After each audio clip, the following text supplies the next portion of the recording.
We'll get started here then. I want to thank Emma for coming today and leading our Connects. Emma has spent her career delivering results that drive business opportunities, aid in recruitment, and help to position companies and executives as innovators in their fields. From startups to enterprises, Emma has experience developing results-focused cross-channel communications and marketing programs for B2B and B2C companies. As an account director for at Matter, a brand elevation agency, Emma oversees the Pittsburgh team and remains focused on delivering high impact results for the company's clients. So thank you for coming, and I'll let you get started. Awesome. Thanks so much, Allison. So as she was mentioning, everyone would love for this to be a really collaborative experience for you all. And I'm hoping that I'm not just talking at you for the next kind of 30 to 45 minutes. So would love questions and interruptions. I've been through a lot in my PR career, so I hopefully can answer them, and have been through a lot in the past year, just kind of navigating our new normal. So I know originally the session was just titled PR 101, but I think we'd be remiss if we didn't also hit on how things have changed throughout 2020 as we have faced the pandemic and a lot of social issues. So we'll dive into that as well. So our agenda for today is to chat through what is PR, how do we tell a compelling story, what does the media actually care about, what counts as news, and what are the vehicles that you should be using to disseminate that news. The pitch, how do you craft that perfect message that's going to get the media to respond to you? Thought Leadership 101, which is really the bread and butter of a lot of what I do in my day-to-day. It's all about elevating subject matter experts and their expertise to shed industry insights to the media. And then how do we navigate all of this with our new normal? So let's just dive right in. So for those of you who are unfamiliar, public relations is really focused on communicating your message to the court of public opinion. So the specific audiences that you as an entrepreneur or a startup are trying to get in front of. It works alongside sales. It's all about earning media and third-party validation. And one thing that's really interesting about public relations is it's the most cost-effective way to generate positive buzz and brand awareness. If you actually are the one conducting public relations on behalf of an organization, you only have to pay with it for your time and resources. It's completely free media. So certainly can be cost-effective if you do it the right way. Lastly, on the bottom of the slide here, we have the sales and marketing funnel that I'm sure many of you are likely familiar with. And PR does not fit into every bucket. We're not going to be the ones who bring in actual leads or help convert them, but we can help shorten the sales cycle, and we can draw awareness to the actual organization. So somebody might see coverage of a company or a subject matter expert within Forbes. They might reach out to the website to get more information. And then lastly, we also fall into that advocacy phase as well. So once you get a customer on board and you're delighting them, making them happy, they will go and speak on your behalf about your technology or your solution as well. So how do we tell that compelling story? I think it's first important to think about what counts as news. So pretty much any brand developments can be leveraged as news. It's just all about thinking about the right vehicle for disseminating that. Of course, if you show up to work one day and that's your news that you want to put out, that's probably not going to resonate with people, but a lot of what you do on a day-to-day basis will. So let's dive right into these. The first is press releases. This is probably what the majority of you are most familiar with. These should be reserved for the really big moments in your company. So major client wins, new products, new partnerships. I'm sure you've seen these and are familiar with the format of them, and we'll go into that in greater detail. But these really should tell a cohesive story and be focused on significant momentum or updates. Proactive pitching and contributed content. This we're going to spend a lot of time on in the thought leadership section, but this is really where you're targeting a specific reporter at a specific publication and giving them a piece of information that you think that their readers would be interested in. So case studies, comparison data, how does your product compare to something else? Data around industry insights, maybe you did a consumer study that ties back to something that relates to your product, insights, things that you learned from a particular event that you attended, and then also just industry insights. What perspective can you provide their readers about what's happening in the industry? The next one is media alerts. These certainly dive into everything who, what, when, where, why. They're very straightforward. They're great for events, webinars, and just really a quick hit to say, hey, I'm going to be at this event talking about this. Here's why you should care. And then lastly, social media is kind of the bucket for everything else. If you do end up getting, doing a press release, a media alert, or getting coverage from the proactive pitching, you definitely want to make sure that you're using social media for that as well. But it's great for employee highlights, highlighting new customers, quick anecdotes from them, and then also product promotions or recruiting efforts if you're looking for talent or to expand your team. Any questions so far? So in addition to the vehicle, one thing that we've always thought of, but it's even more important in 2020, is just how everyone is consuming their media differently. So you want to also think about everything I just talked about really was around the written word, but you can also do these in creative or more visual ways.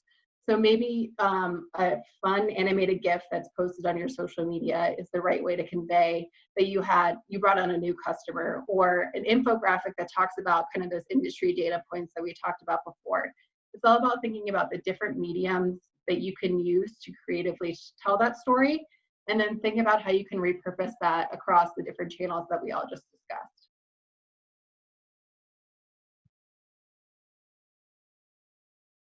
So I said we dive into a little bit more detail on what these are.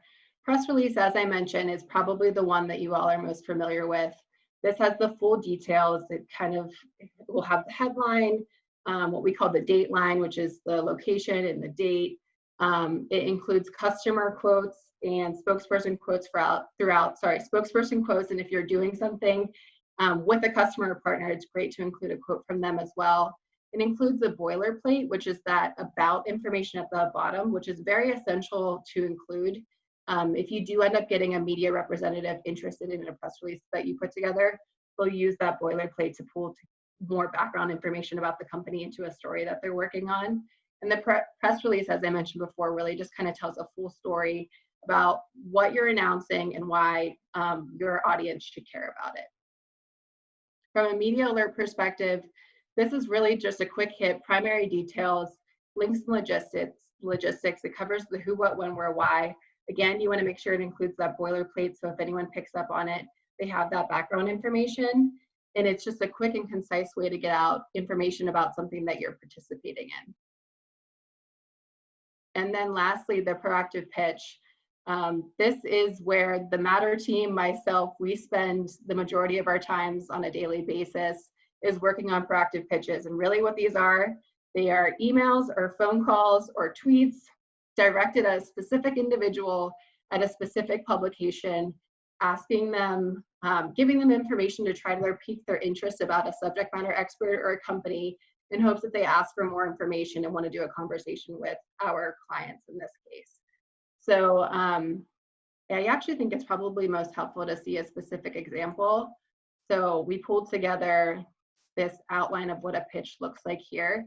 And I know you're probably thinking, wow, this is very straightforward, and that's exactly what you want to convey. So the whole idea of this, like I said, is if I'm sending this to a reporter, I want them to read this and want to learn more about what I am proposing to them. So at the intro, you want to tell them the news and tell them why now is the time for them to consider it. Make it about them, show you did your research, possibly reference some of the past articles that they've wrote about before and talk about how this is relevant to a future article. You don't want to be overly self-serving in these. The next paragraph is kind of the part where you can plug in, of course, where your product, company, unique perspective fits in and how it will actually benefit the readers. And then lastly, you want to close with a call to action. Ultimately, you want them to respond and ask to learn more. And from there, you'll be a resource for them. So that's whether that's having a conversation with them, pulling together a contributed article that shares the insights. Maybe they'll share questions over email that you can respond to in your own time. But the best thing you can get is when you get a reporter to respond to that and you're able to be that resource to help them actually pull together the article based on the idea that you shared with them. The other thing that's worth mentioning here is you should not be sending any attachments with these. A lot of their email systems will actually strip those out, so they won't get them anyways. Instead, include any additional details. If you're sending a supporting press release or media alert along with this, include that below your signature so they have all the information right there, but you're getting that quick hit information at the top. Any questions about the actual pitch format?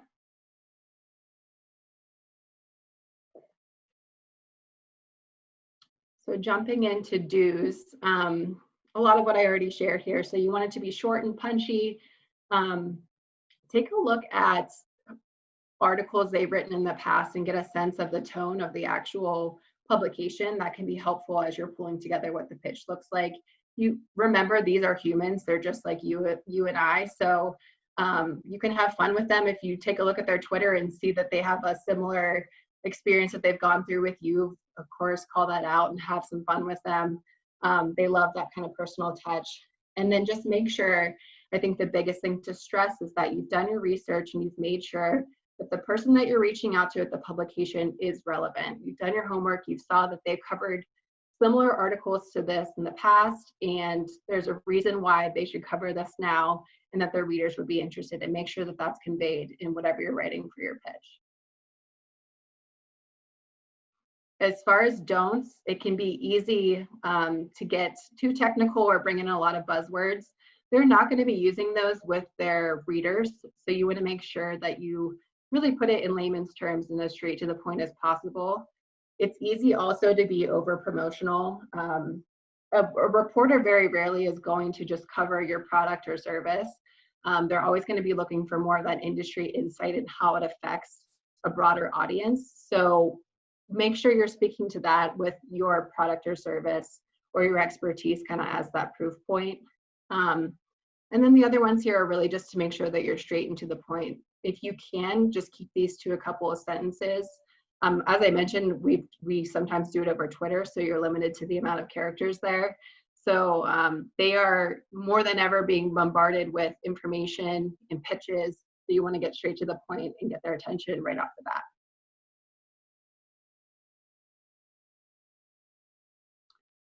So we got our coverage. The reporter responded to our pitch, was interested in it, got our coverage. Now what?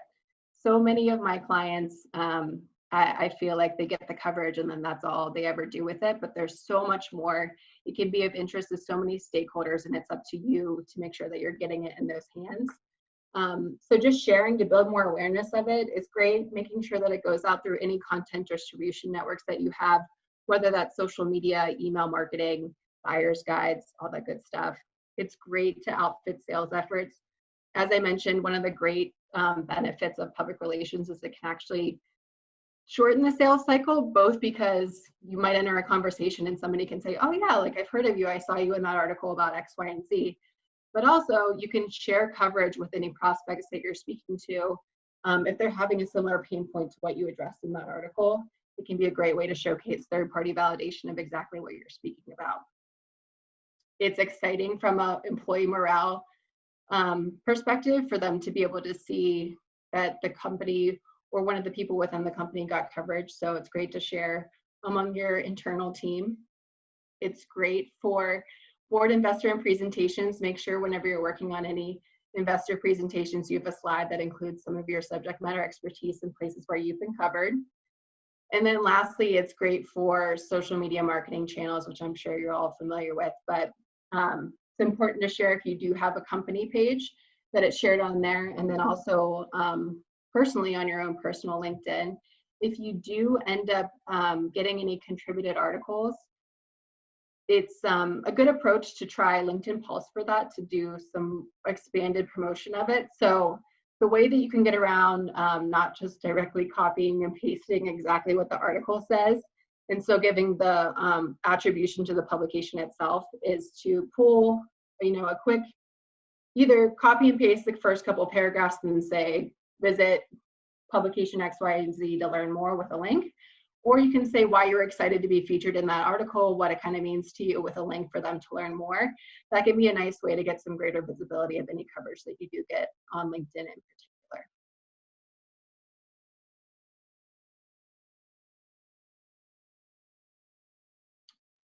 So thought leadership. I thought this would be of interest to this group in particular, because I know so many of you are subject matter experts in your own right, and might not yet have a ton of news to share, but have a lot of industry insights and perspective that you're willing to share.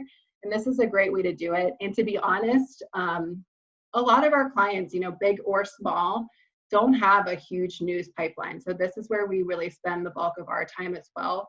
Our team really listens to the ins and outs, tries to understand the unique perspective that the subject matter expert can bring to the conversation. And then we find a unique way to bring that to the media. And that's all what this thought leadership really is. It's to get attention to their expertise, and that expertise and coverage reflects positively on the brand that they've chosen to lead. So some critical questions you want to ask before you get started down a thought leadership path. You want to make sure that it's a timely, relevant trend. This is more important now than ever with everything COVID-19. You certainly wouldn't want to be out talking about some huge event gathering something in the media right now. Make sure that it's relevant and now's the right time to talk about it. As mentioned, you want to make sure that it has some sort of effect on the economy, the industry, some sort of tie to that. And then it should still speak to a core competency of the brand or current projects, but that shouldn't be the overall focus of it. This really isn't meant to be promotional. It's to speak to the pain points that the industry has, and then your expertise on how they should navigate those pain points and challenges. So there's a couple of different vehicles that you can use to actually get through, to get this thought leadership out there. And the way that you would get in to any of these conversations or things that I'm now going to run through is to actually use that pitch that we just talked about, pulling together that email with your thoughts on how you could potentially add to the conversation, and that will lead to one of these things that we're about to go through. So traditional interviews and Q&As, those are exactly what you're thinking. You get the media on the hook, they're excited, you hop on a phone conversation with them, and they either pull together something like on the right, that's an actual Q&A just with you and the publication, or they can pull quotes from your conversation and put it into a broader industry piece that talks about a larger issue and includes quotes from all different subject matter experts. And both of those are of great value. The Q&A, obviously, you are the focus and have a little more control over where the dialogue goes. But the other ones are great too, and you never know who you'll be referenced alongside. It could be a really huge company, and it's great to be among like-minded peers.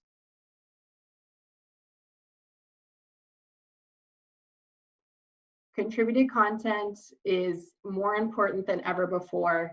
I've kind of alluded to the fact that media and news publications in particular are dwindling. That's been happening for years. Over 2020, it's gotten even worse. I actually was recently looking at the staff at the Chicago Business Journal, which Chicago is a big market, as you can imagine, and they have 2 people on staff now who are now covering everything that's going on in the Chicago business landscape. So I feel like that's pretty telling. And so a lot of these publications are relying now more than ever on contributed content. So this is where you would actually write the article for the publication, and it would be insights from you on what's going on in the industry. You can't talk about your products or services in this, but think of it as like a blog post about what's going on in the industry, talking about the challenges, the pain points, and how companies can navigate them. So contributed content, like I said, is more important than ever before. If this is something that's of interest to you, if you like writing, you want to keep it to kind of 600 to 800 words for the article itself. And there's 2 ways to actually get the media to latch onto this and want to run with your article. You can pitch the specific idea and see if they bite on that, or you can actually go forward with writing the full article and then share that with the reporter to see if they would be interested. there's benefits to both of those, because if you write the full article, they might want you to change a couple of things, and it could end up leading to an overhaul and a lot more work. But at the same time, they might be more likely to bite on it if you have the full article ready, because they know they can run with it more quickly.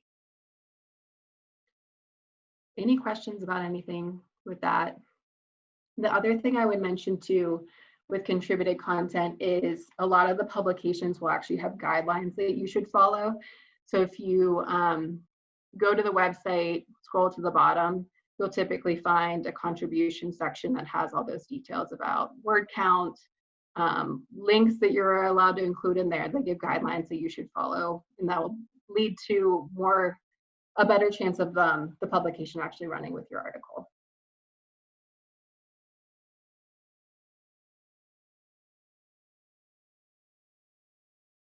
Uh-oh. Oh, I clicked the article, sorry. Didn't realize that was hyperlinked.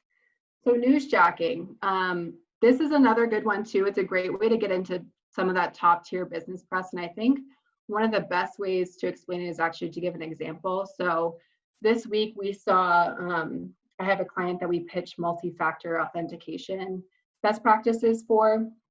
And this week we saw that there was getting some traction on a report that came out with the top 20 most common passwords. So the day that the report came out, they got a lot of coverage on the actual passwords itself, and we're able to follow up with those reporters to offer our perspective on the multi-factor authentication and how it ties to the passwords. So that day two, when the stories have changed from the actual news itself, they shift to, okay, here's how people should deal with it, and here's kind of some best practices for moving forward. So that's really the newsjacking. It's all about inserting your thoughts and opinion into breaking news stories. And as you can imagine, there's lots of that with top tier. To give you another example, this week, I work with a fair number of retail tech clients. And this week, there's a lot of earnings coming out from some of the world's top retailers. And obviously, they're going to be addressing the fact that shutdowns are likely to happen again and all of that kind of stuff. And so we are coming up with point of views for each of the clients to kind of get into those conversations. While they're going to be covering the earnings, we also have this resource you can talk about X, Y, and Z, which should also address what will come up in the earnings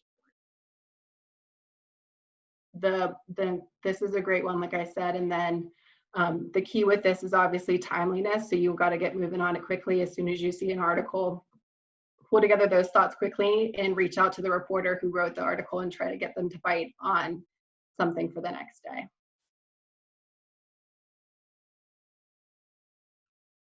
And then the next one here is public speaking. So this is a great way to share your message with a wider audience. The other thing that I would consider in addition to public speaking is actually awards. They're great from a product and service perspective. You can find specific ones related to that, but also personal awards. There's lots of leadership awards, the 40 under 40, things like that that you can take a look at that are great for thought leadership as well. But back to public speaking, these are awesome. You need to keep track of what's coming up probably 6 months to a year in advance. Take a look and you'll see their call for speakers where they ask for specific information and speaking abstracts. But the platforms that you can use for this are industry events and trade shows, professional associations, which those are important to consider for your specific industry, but also make sure that you think about your prospects industries as well. Those opportunities can be more fruitful than perhaps your industry particular events and trade shows, because you're going to be speaking to more of the same. Whereas if you're at your prospects, you have an active audience of people who are actually interested in your products or services. And then now, I mean, obviously this is all virtual. So what I just mentioned, those would all be virtual, but LinkedIn Live is a great one. Coming up with your own cadence of talking on that channel is great. We've seen a boom of that throughout 2020, and then webinars are huge as well. I know we all have a bit of Zoom fatigue, but there's still an appetite for people to learn. And so webinars are a great way to get in front of an active and interested audience.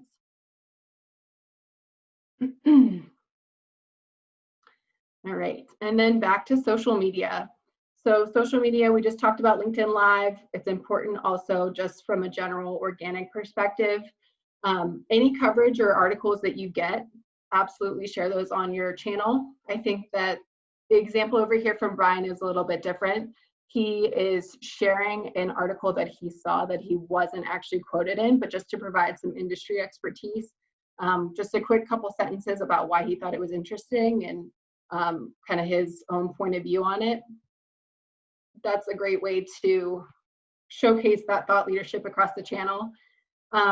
Engagement on your channels is just as important as actually posting too. So identify people that you want to get to know and reach out to them to make connections, or follow what they're posting and like or comment. This can be industry leaders, media influencers. If you're reaching out to somebody at a particular publication and not quite breaking through, follow them on Twitter and start liking their posts or engaging in dialogue there. You'll be surprised how often they'll start to pay attention. You'll see them pop up in your inbox with something that they're working on that you might be a fit with. A good way to get outside of people that you may know is to think about LinkedIn groups.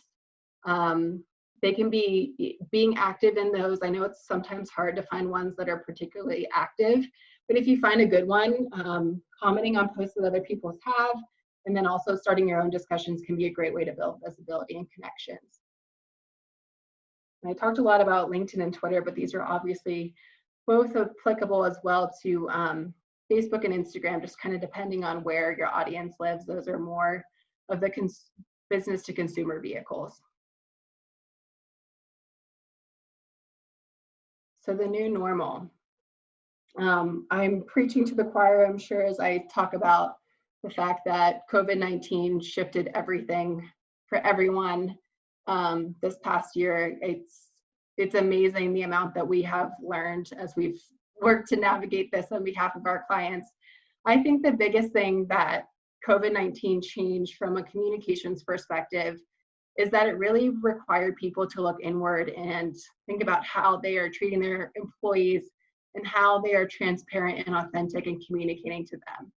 And, if you're a smaller organization, this likely isn't going to come up, but we saw a lot of different companies who were called out in the media for not taking a good approach with their employees throughout all of this. So the key lesson that we learned with everything is that the more transparent and authentic leadership is, the better chances they have of mitigating a crisis on the media front, COVID-19 related or otherwise.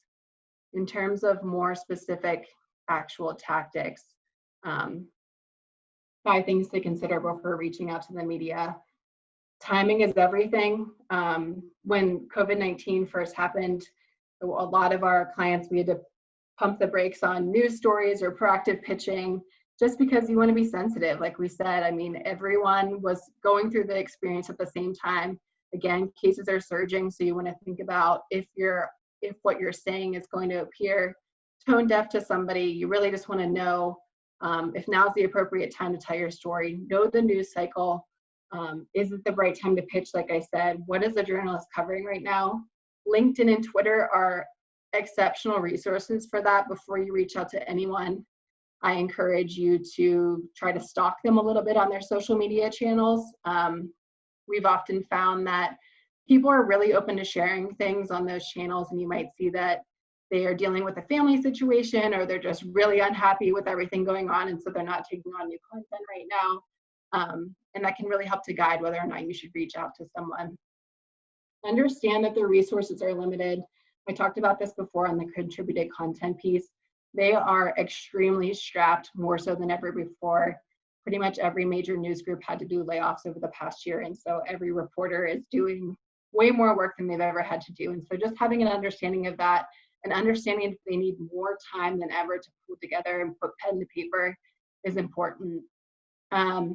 In the meantime, you can focus on the fundamentals. If now's not the right time to do any active outreach, the timing just doesn't add up.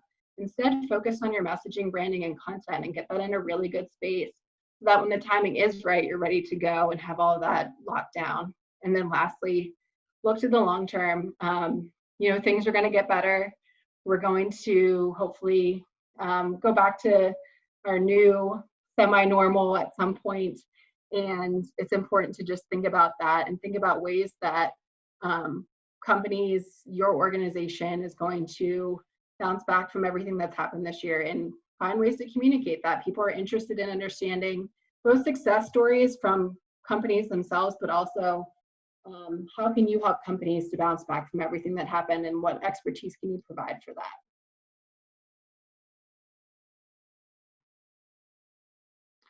Another big thing is communicating during controversial times. So in addition to COVID-19, I know we also experienced a lot of other controversial issues that came out throughout the year that affected whether or not we could or should reach out on behalf of some of our companies. So there's some questions that you should ask if something like this comes up again. And the big thing to keep in mind is to remember, you shouldn't just say something because you feel like you should say something. You need to make sure that you have a connection to the issue at hand.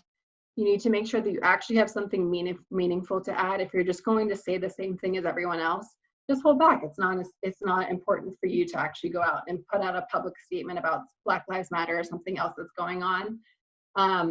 And you want to understand, if you do decide that it makes sense for you to communicate something about something controversial that's going on, really put together a tailored approach of how you're going to do it.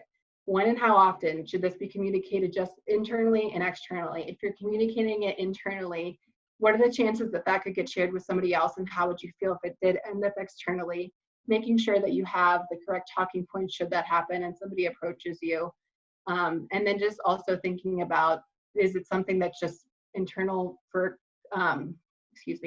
employees? If it's external, is it directed to the media? Is it directed to customers and partners? Just making sure that you cover off on all your audiences if it is something that you're going to be communicating.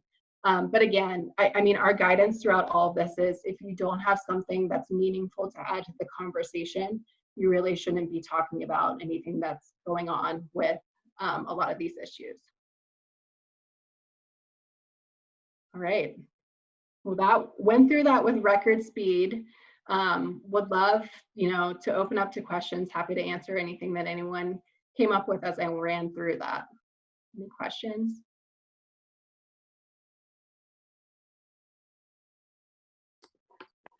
Emma, we do have some in chat. Good. Yeah, we have what are best actions we can take to outfit sales efforts? Best actions you can take to outfit sales efforts. So yeah, it's the thing that there's two things for that.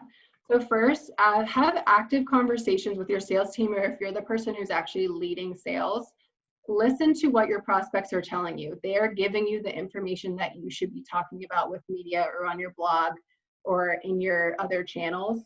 They are telling you the pain points that they're experiencing, so your content should directly map back to those pain points. And then the other thing that I mentioned earlier is, once you have that content, don't let it just die on the vine on the actual publication site. Make sure that it gets in the hands of your prospects, whether that's through an email newsletter that you share, actually sharing it with them one-on-one.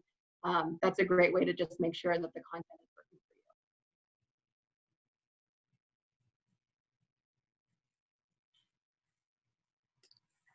you. Thanks for that. We have one more in chat. It's multiple, but is there a way to determine what would be the most effective way to communicate? Example, which media is appropriate for whether a media strategy would be successful by first trying out in subset of the population before going all out? Yeah, so I think I understand the question. We always recommend kind of a crawl, walk, run approach with anything. So you certainly don't want to go all out, just like reaching out to every audience and publication that you can think of from the start. That's going to overwhelm you and your results aren't going to be great. We actually recommend just taking a tailored approach, identifying some great, some just really targeted contacts that you can go after and giving them specifically what they're looking for.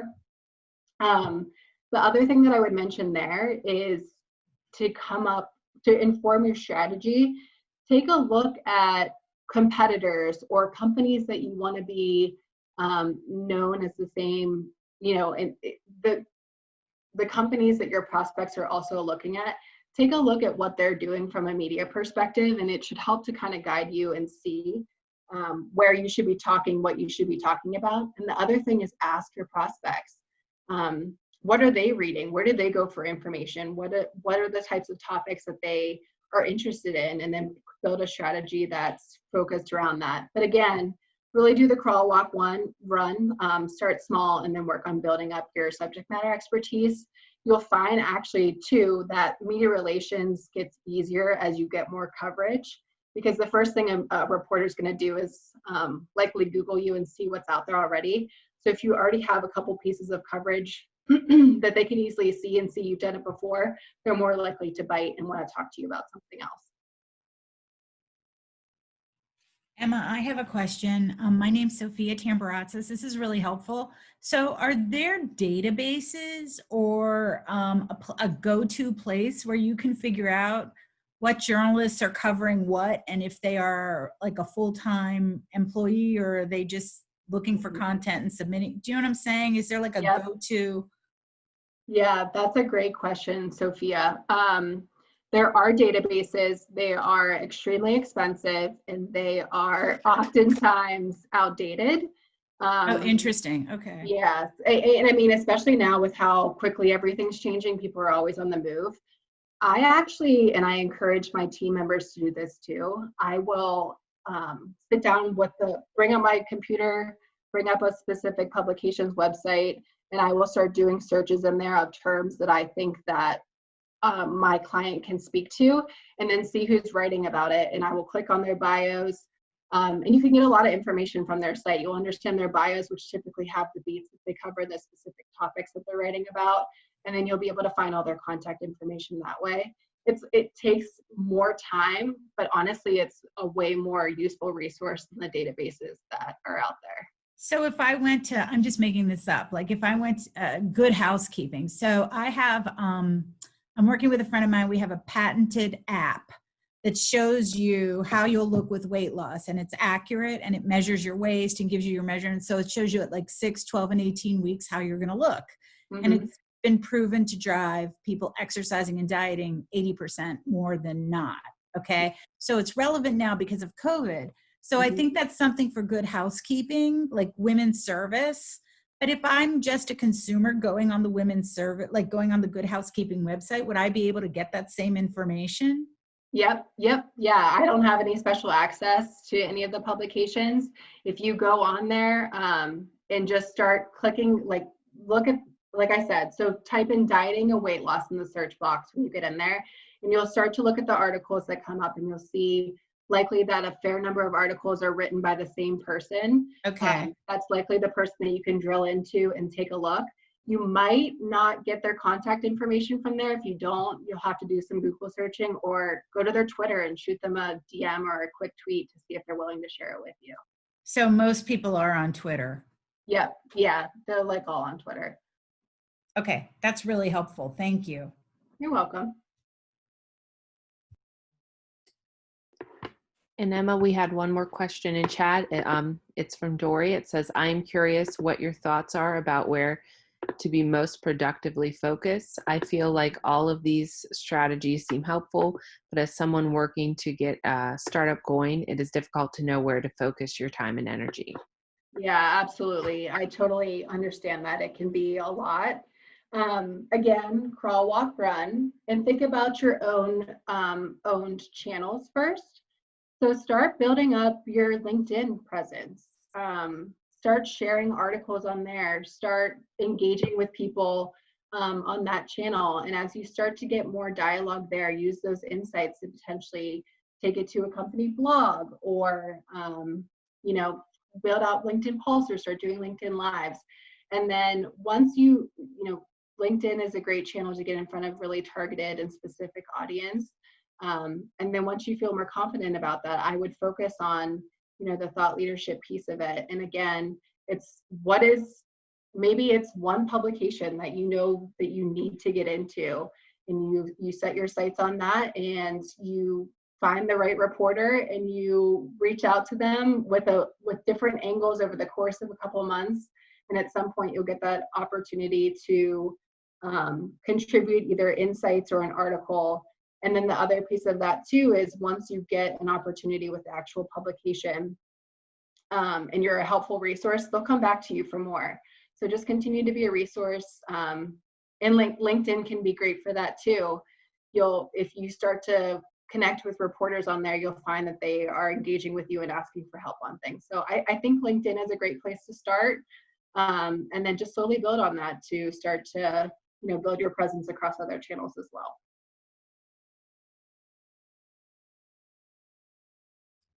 Great, thank you. I put my contact information here too. Feel free to connect with me on LinkedIn. I'm connected to some reporters who I might be able to help you with, or you're more than welcome to shoot me an email or connect with me on there and ask me any questions that you have after you all are digesting this and getting started on your PR efforts.